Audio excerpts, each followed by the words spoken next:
Gynaecomastia surgery ചെയ്യാൻ വരുമ്പോൾ ചിലപ്പോൾ നമ്മൾ ചിലപ്പോൾ മാറ്റി വയ്ക്കാറുണ്ട്, അല്ലെങ്കിൽ ചിലപ്പോൾ പേഷ്യൻ്റിലൂടെ നമ്മൾ വെയിറ്റ് ചെയ്യാൻ പറയാറുണ്ട്. അത് പ്രധാനമായിട്ട് 3 ഘട്ടങ്ങളിലാണ് അങ്ങനെ നമ്മൾ ചെയ്യുന്നത്. ആദ്യത്തെ ഘട്ടം എന്ന് പറഞ്ഞാൽ ചിലപ്പോൾ പേഷ്യൻസിന് ചെറിയ പ്രായത്തിൽ തന്നെ ആയിരിക്കും ഗൈനക്കോമാസ്റ്റിയ ആയിട്ട് വരുന്നത്. അവർക്ക് ചിലപ്പോൾ 18 വയസ്സായിരിക്കില്ല, ചിലപ്പോൾ 14, 15, 16 ആയിരിക്കും വരുന്നത്. അപ്പോൾ ഇങ്ങനത്തെ ഘട്ടങ്ങളിൽ നമ്മൾ പൊതുവേ പേഷ്യൻസിനെ അഡ്വൈസ് ചെയ്യുന്നതെന്ന് പറഞ്ഞാൽ കുറച്ച് നാളും കൂടെ വെയിറ്റ് ചെയ്യണം. ഒരു 18 വയസ്സ് വരെയെങ്കിലും വെയിറ്റ് ചെയ്യണം. അതിനുശേഷം ഗൈനക്കോമാസ്റ്റിയ നിലനിൽക്കുകയാണെങ്കിൽ മാത്രമേ നമ്മൾ പൊതുവേ സർജറി ചെയ്യാറുള്ളൂ. ചെറിയ പ്രായത്തിൽ നമ്മൾ ഗൈനക്കോമാസ്റ്റിയ ചെയ്യാറുണ്ട് ചില ഘട്ടങ്ങളിൽ. ഉദാഹരണത്തിന് പേഷ്യൻറ്റിന് അതിനെപ്പറ്റി ഒരുപാട് മനപ്രയാസമാണ്, ചിലപ്പോൾ സ്കൂളിൽ പോകില്ല, അല്ലെങ്കിൽ ഹോസ്റ്റലിൽ പോകാൻ മടിക്കും. അങ്ങനെ സിവിയർലി സോഷ്യൽ ഇൻഹിബിഷൻസ് ഒക്കെ ഉള്ള ആൾക്കാരാണെങ്കിൽ ചിലപ്പോൾ നമ്മൾ 18 വയസ്സിന് മുമ്പേ ചെയ്യാറുണ്ട്. പക്ഷേ പൊതുവേ നമ്മൾ 18 വയസ്സിന് മുമ്പേ ഓപ്പറേഷൻ ചെയ്യാറില്ല. 18 വയസ്സിന് മുമ്പേ ഓപ്പറേഷൻ ചെയ്താൽ റിക്കറൻസിൻ്റെ വീണ്ടും വരാനുള്ള ഒരു സാധ്യത കുറച്ചും കൂടെ കൂടുതലാണ്. രണ്ടാമത്തെ ഒരു സിറ്റുവേഷൻ നമ്മൾ മാറ്റിവെക്കാൻ ഉള്ളതെന്ന് പറഞ്ഞാൽ ചിലപ്പോൾ പേഷ്യൻസിന് ഒരുപാട് പൊണ്ണത്തൊടി കാണുമായിരിക്കും, ഒരുപാട് ഓവർ വെയിറ്റ് ആയിരിക്കും.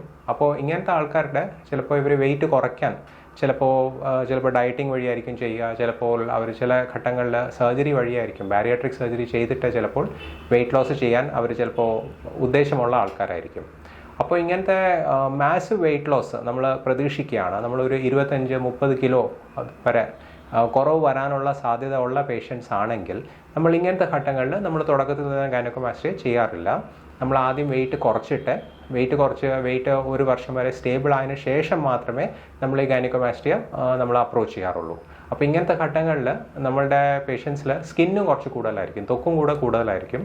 അപ്പോൾ ഈ സ്കിൻ റിഡക്ഷൻ പ്രൊസീജിയേഴ്സ് അല്ലെങ്കിൽ സ്കിൻ എക്സിഷൻ പ്രൊസീജിയേഴ്സും കൂടെ ചിലപ്പോൾ കമ്പൈൻ ചെയ്യേണ്ടി വരും.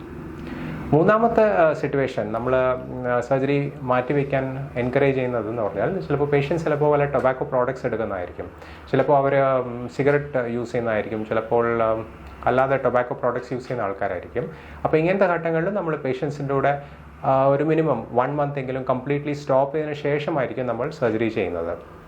അതിൻ്റെ റീസൺ എന്ന് പറഞ്ഞാൽ ടൊബാക്കോ യൂസ് ചെയ്യുകയാണെങ്കിൽ കോംപ്ലിക്കേഷൻസ് ഉണ്ടാകാനുള്ള സാധ്യത കൂടുതലായിരിക്കും. ഉദാഹരണത്തിന് വൂണ്ട് ഹീലിംഗ് കോംപ്ലിക്കേഷൻസ് കൂടുതലായിരിക്കും, രക്തം കട്ടി പിടിക്കാനുള്ള സാധ്യത മറ്റേ ആൾക്കാരെക്കാളും കൂടുതലായിരിക്കും. അപ്പോൾ കോംപ്ലിക്കേഷൻസിൻ്റെ ഇൻസിഡൻസ് കുറയ്ക്കാൻ വേണ്ടി നമ്മൾ ഇങ്ങനത്തെ ആൾക്കാരുടെ കൂടെ അറ്റ്ലീസ്റ്റ് ഒരു 1-1.5 മന്ത്സ് വരെ കംപ്ലീറ്റ്ലി സ്മോക്കിംഗ് സ്റ്റോപ്പ് ചെയ്തതിന് ശേഷമായിരിക്കും നമ്മൾ സർജറി ചെയ്യാൻ പറയുന്നത്.